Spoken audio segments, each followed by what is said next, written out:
I helped a single young mother obtain housing and employment and stabilize her family. I helped a middle-aged man that was struggling with alcohol addiction, who was homeless on the streets for over 4 years in La Crosse, get into housing. There's so many different things that come together that make the difference in the end.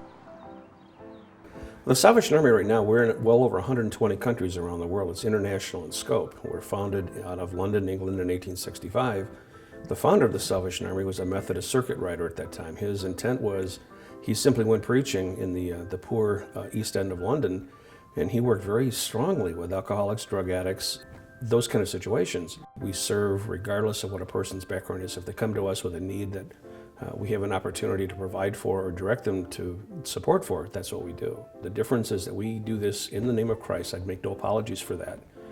That is who we are. That's why we do what we do. I don't expect people that come in here to believe the same way that I do, but we have an opportunity to serve others.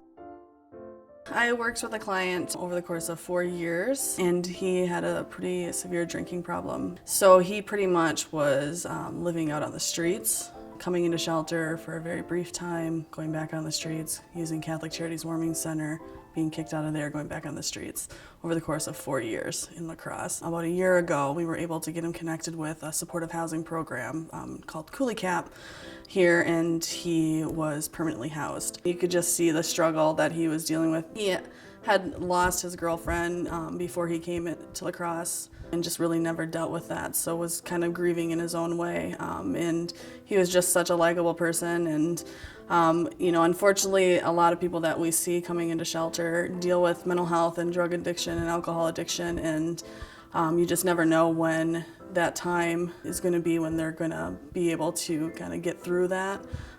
So a role that we really have is not giving up on people. Last year, a young individual, she was probably 19 and a half years old, relocated to La Crosse from Brooklyn, New York. Had a very rough upbringing, a very broken home in and out of the foster care system, and decided she needed a fresh start. So she literally opened a map and picked La Crosse and moved here. She left her child behind. She had a child when she was 15 years old, and came to La Crosse to restart. Was in shelter for about 2.5 months, in which she gained 2 jobs, went back to school, gained her GED, got her CNA license. I recently ran into her about a month ago. She is still in her 3-bedroom house. Her daughter has come to live with her here, and it's a 20-year-old success.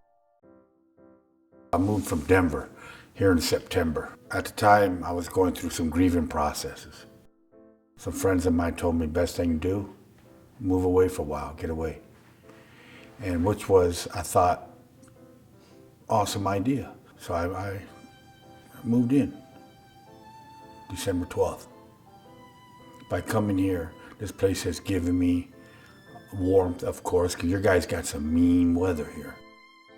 It gave me a roof over my head and food and clothing. And I'm really grateful for that. We offer the emergency shelter, which goes for men, women, and families. We provide a food pantry, 3 meals a day. We write vouchers for people, supply them with their basic needs. People can come in and get diapers, they can come in and get food. We also have rental assistance for people who do have an eviction notice. And then we have rapid rehousing, which is for people who either are outside, they're in the shelter.